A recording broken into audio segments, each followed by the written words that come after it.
Hello students, welcome to Geometry Defence Academy. आज का session start करने से पहले वीडियो को सब्सक्राइब कर ले, शेयर कीजिए, लाइक कीजिए और बेल आइकन्स पे क्लिक कीजिए। चलिए सेशन स्टार्ट करने से पहले करते शेयर कीजिए। देखिए प्रैक्टिस सेट 7। फर्स्ट क्वेश्चन, अशुद्ध शब्द का चयन करें। अशुद्ध शब्द बताना इसमें कौन सा है। ऑप्शन ए आलस्य, उपलक्ष्य, सदैव या कविंद। कौन सा इसमें अशुद्ध शब्द है। ए ऑप्शन करेक्ट है, बी है, सी है या फिर डी है। अशुद्ध बताना आपको कौन सा हो जाएगा। ए ऑप्शन में आलस्य, आलस्य करेक्ट है, ये अशुद्ध नहीं है, अशुद्ध है, ये शुद्ध है। बी में उपलक्ष्य, उपलक्ष्य भी ऐसे ही बनता है, करेक्ट है। सी भी करेक्ट है, सदैव भी शुद्ध शब्द है। और डी में कविंद, ये है आपका अशुद्ध शब्द, यानी कि डी ऑप्शन करेक्ट है। और कविंद कैसे बनेगा शुद्ध। देखिए छोटी की मात्रा नहीं आती कविंद पे, वह पे बड़ी की मात्रा आती है। नेक्स्ट क्वेश्चन, वह प्रतिदिन व्यायाम नहीं करता है। कौन सा वाक्य है ये। विधानवाचक वाक्य है, निषेधवाचक वाक्य है, संकेतवाचक वाक्य है, संदेहवाचक वाक्य है। कौन सा वाक्य है। वह प्रतिदिन व्यायाम नहीं करता। ए ऑप्शन करेक्ट है, बी है, सी है या फिर डी है। देखिए कौन सा ऑप्शन करेक्ट होगा। वह प्रतिदिन व्यायाम नहीं करता, यानी कि नहीं है इसमें। और नहीं कहाँ पे आता है, किन वाक्य में आता है। निषेधवाचक वाक्य में। जिन वाक्यों में नहीं का प्रयोग किया जाए वे कौन से वाक्य होते हैं। निषेधवाचक वाक्य, यानी कि बी ऑप्शन करेक्ट है। चलिए नेक्स्ट पे, दूसरों पर उपकार करने वाला। वाक्यांश के लिए शब्द क्या होगा। दूसरों पर उपकार करने वाला। परोपकारी होता है, परीक्षार्थी होता है, वक्ता होता है या फिर परीक्षक होता है। कौन सा ऑप्शन करेक्ट होगा। ऑप्शन नंबर ए करेक्ट है, बी है, सी है या फिर डी है। कौन सा ऑप्शन करेक्ट हो जाएगा बच्चों। देखिए दूसरों पर उपकार करने वाला क्या होता है, परोपकारी। ए ऑप्शन करेक्ट होगा, ठीक है। दूसरों पर उपकार करने वाला परोपकारी। परीक्षार्थी, परीक्षार्थी क्या होता है, परीक्षा देने वाला, परीक्षार्थी। वक्ता, भाषण देने वाला, वक्ता। और परीक्षक, परीक्षा लेने वाला, परीक्षक। चलिए, किस विकल्प में दो तत्सम शब्द है। कौन सा विकल्प है जिसमें दोनों शब्द क्या है, तत्सम शब्द है। ए ऑप्शन में गर्दभ, गधा, बी अमूल्य, अमोल, सी में पक्षी, मार्ग और डी में धैर्य या मीत। देखिए तत्सम शब्द कौन से है जो दोनों ही तत्सम शब्द है। ऑप्शन ए करेक्ट है, बी है, सी है या फिर डी है। देखिए कौन सा ऑप्शन करेक्ट है।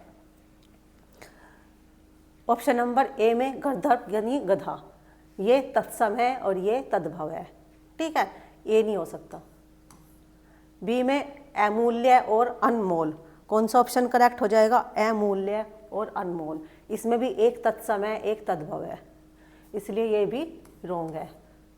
सी में पक्षी और मार्ग और डी में धैर्य और मीत। धैर्य का है मतलब यानी कि धीरज, धैर्य का होगा धीरज, धैर्य तत्सम है। और मीत का क्या हो जाएगा, मीत में, मीत का होता है मित्र, ये तद्भव है, मीत तद्भव है, ये डी भी नहीं हो सकता। कौन सा हो जाएगा ऑप्शन का करेक्ट जो दोनों तत्सम है, पक्षी और मार्ग। पक्षी यानी कि पंछी और मार्ग यानी कि मार्गी रहेगा, मार्ग का रास्ता। सी ऑप्शन करेक्ट होगा। नेक्स्ट क्वेश्चन पे चलते हैं।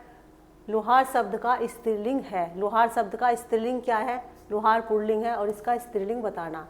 ए में लुहार, लुहारिन, लुहारी या फिर लुहारिन। कौन सा हो जाएगा। ए ऑप्शन करेक्ट है, बी है, सी है या फिर डी है। कौन सा ऑप्शन करेक्ट होगा। लुहार शब्द का स्त्रीलिंग, लुहार, ए इसमें हो जाएगा ऑप्शन नंबर बी करेक्ट, लुहारिन।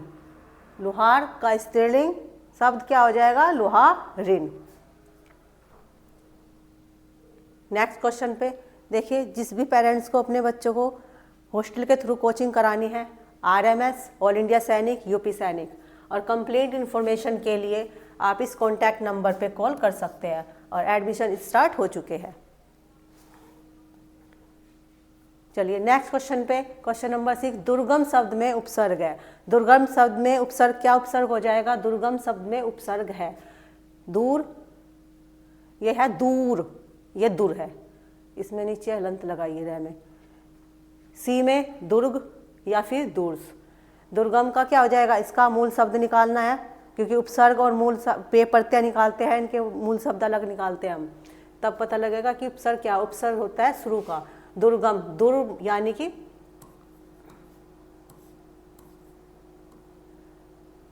दुर प्लस गम,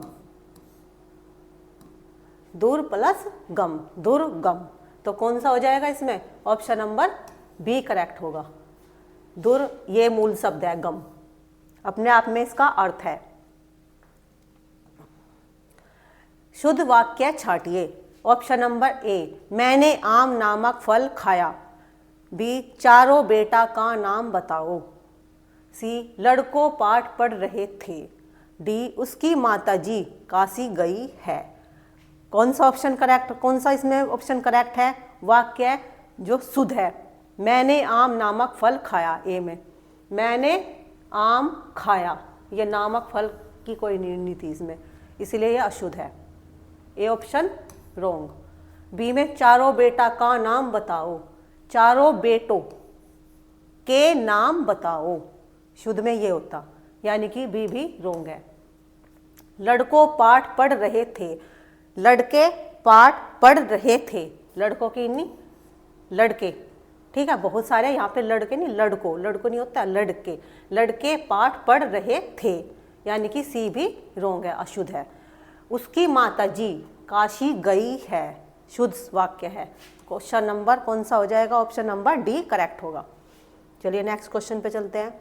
बिछोना शब्द में प्रत्यय है। बिछोना शब्द में क्या प्रत्यय है? इसका भी मूल शब्द अलग निकाल लेंगे, जैसे उपसर्ग का निकालना था। बिछोना शब्द में प्रत्यय है ओना, बी में न, ना या छोना। ऑप्शन नंबर ए करेक्ट है, बी है, सी है या फिर डी है। कौन सा ऑप्शन करेक्ट हो जाएगा बच्चों? देखियो, बिच प्लस ओना।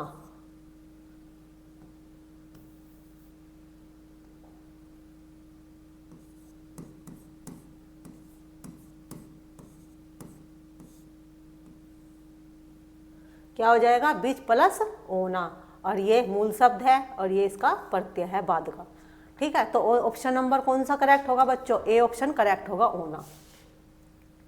कली शब्द का बहुवचन है। कली शब्द का क्या बहुवचन है? कली एक वचन है और इसका बहुवचन बताना। ए ऑप्शन करेक्ट है, बी है, सी है या फिर डी है। कौन सा ऑप्शन करेक्ट हो जाएगा? कली शब्द का बहुवचन। कली का यानी कि एक कली, एक वचन है और हमें बहुवचन बताना। जो कली में बड़ी की मात्रा है वे किस में बदल जाएगी? छोटी की मात्रा में बदल जाएगी और या से जुड़ जाएगा शब्द, कलियां। तो ऑप्शन कौन सा करेक्ट होगा? बी, कलियां। कली का बहुवचन क्या होगा? कलियां। समुद्र शब्द का पर्यायवाची नहीं है। समुद्र का जलधि, निराधार, पयोनिधि, सिंधु। कौन सा है? ए ऑप्शन का इसमें बताना समुद्र शब्द का पर्यायवाची नहीं है। जो नहीं है यानी कि 3 इसके पर्यायवाची है और एक नहीं है, नहीं वाला बताना है। ऑप्शन नंबर ए करेक्ट है, बी है, सी है या फिर डी है। कौन सा ऑप्शन करेक्ट हो जाएगा? समुद्र शब्द का पर्यायवाची नहीं है। क्या होगा? समुद्र शब्द का पर्यायवाची जल्दी भी है, ठीक है। पयोधि, सिंधु, ये तीनों के तीनों हैं, जल्दी भी है, पयोधि भी है, पयोनिधि और सिंधु भी है। क्या नहीं है इसमें? बी ऑप्शन, निराधार। और निराधार किसका पर्यायवाची है? निराधार पर्यायवाची है झूठ का। झूठ का पर्यायवाची है निराधार। चलिए नेक्स्ट क्वेश्चन पे। पैसेज है इसमें से, इनमें से 5 क्वेश्चन करने हैं आपको। पहले इसको रीड कीजिए। पृथ्वी के भाग हमेशा सदा गतिशील रहते हैं। पूरे पर्वत और महाद्वीपीय भी चलते रहते हैं। हमें इसका अनुभव इसलिए नहीं होता कि हम भी इस गति के साथ चल रहे होते हैं। पृथ्वी की पपड़ी के भाग के दूसरे को धक्का देते हैं और अगर ये भाग आसानी से नहीं बढ़े तो पृथ्वी वहाँ मुड़ जाती है और पृथ्वी के पूरे खंड तत्काल 4 या 5 फीट तक खिसक जाते हैं। इससे पैदा हुई विशाल कंपनों को भूकंपीय तरंगे कहा जाता है, जिन्हें हम भूकंप के रूप में अनुभव करते हैं। हल्के भूकंप में बर्तन खड़खड़ा सकते हैं या छत पर लगी रोशनियां झूल सकती है। बड़े भूकंप में भवन गिर सकते हैं। बहुत बड़े भूकंपों से भूस्खलन होता है और सुनामी नाम की विशाल समुद्री लहरें आती है जो बहुत हानि करती है। आपको बताना, क्वेश्चन रीड कीजिए।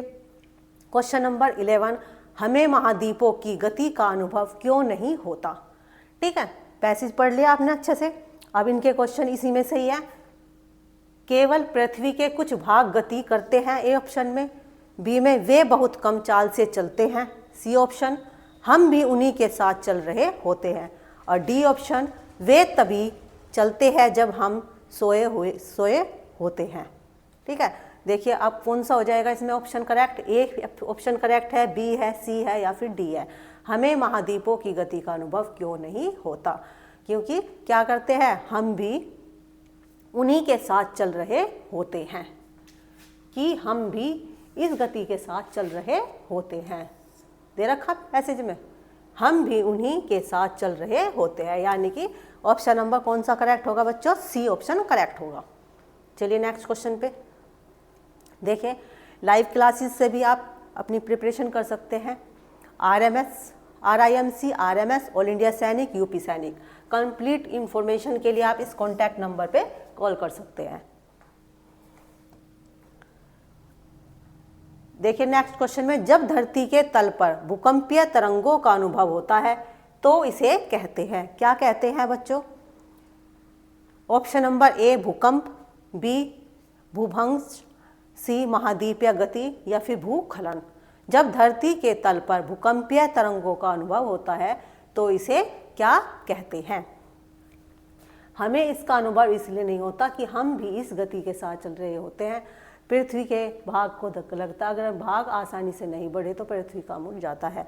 जब धरती के तल पर भूकंपीय तरंगों का अनुभव होता है तो इसे क्या कहते हैं? विशाल कंपनों को भूकंपीय तरंगे कहा जाता है, जिन्हें हम भूकंप के रूप में अनुभव करते हैं। ठीक है, ऑप्शन नंबर कौन सा करेक्ट होगा? ए ऑप्शन, यानी कि भूकंप। जब धरती के तल पर भूकंपीय तरंगों का अनुभव होता है तो इसे कहते हैं, क्या कहते हैं? भूकंप। नेक्स्ट, एक छोटे भूकंप में इनमें से क्या होने की संभावना सबसे कम है? क्या होने की संभावना सबसे कम है? कैबिनेट में रखे बर्तन खड़खड़ाते हैं, बी धरती थोड़ी झूलती है, सी बड़े भवन गिर जाते हैं, और डी छत पर लगी रोशनियां गिरती है। इसमें एक छोटे भूकंप में इनमें से क्या होने की संभावना सबसे कम है? जो छोटा भूकंप आता है, सबसे छोटा भूकंप में तो क्या होता है कि ऑप्शन नंबर ए करेक्ट है, बी है, सी है या फिर डी है। देखिए बच्चों कौन सा ऑप्शन करेक्ट है? कैबिनेट में रखे बर्तन खड़खड़ाते हैं, यानी कि ए ऑप्शन करेक्ट है। हल्के भूकंप में बर्तन खड़खड़ा सकते हैं या छत पर लगी रोशनियां झूल सकती है। इसमें था छत पर लगी रोशनियां गिरती है। ठीक है, ऑप्शन नंबर कौन सा करेक्ट हो जाएगा? ए ऑप्शन, कैबिनेट में रखे बर्तन खड़खड़ाते हैं। चलिए नेक्स्ट क्वेश्चन पे चलते हैं। सुनामी आने का कारण है छोटे भूकंप, बी में बड़े भूकंप, ज्वारीय लहरें या विशाल लहरें। ऑप्शन नंबर ए करेक्ट है, बी है, सी है या फिर डी है। सुनामी आने का कारण, सुनामी आने का विशाल सुनामी समुद्र लहरें आती है जो बहुत हानि करती है। बहुत बड़े भूकंपों से भूस्खलन होता है और सुनामी नाम की विशाल समुद्री लहरें आती है जो बहुत हानि करती है। क्या कारण होगा सुनामी आने का कारण? सुनामी कैसी आती है? छोटे भूकंप में आती है, बड़े में आती है, ज्वारीय लहरें में आती है, विशाल या फिर विशाल लहरें में। ऑप्शन नंबर कौन सा करेक्ट होगा बच्चों? बी, बड़े भूकंप, सुनामी। नेक्स्ट, आज का सेशन का लास्ट क्वेश्चन है, उपरोक्त अनुच्छेद में प्रयुक्त तत्काल का अर्थ है। तत्काल का अर्थ बताना है। ऑप्शन नंबर ए में केवल एक समय, बी में देर से, सी में कुछ दूरी पर या फिर डी तुरंत। देखिए बच्चों कौन सा ऑप्शन करेक्ट होगा? ए ऑप्शन करेक्ट है, बी है, सी है या फिर डी है। कौन सा ऑप्शन करेक्ट हो जाएगा? उपरोक्त अनुच्छेद में प्रयुक्त तत्काल का अर्थ, तत्काल का अर्थ क्या होता है? यानी कि तुरंत। ऑप्शन नंबर कौन सा करेक्ट होगा? D option correct. चलिए बताइए आज का आपका स्कोर कितना बना, और जो 10 फरवरी को देने के लिए जाएंगे एग्ज़ाम उनके लिए best of luck. Okay student, thank you.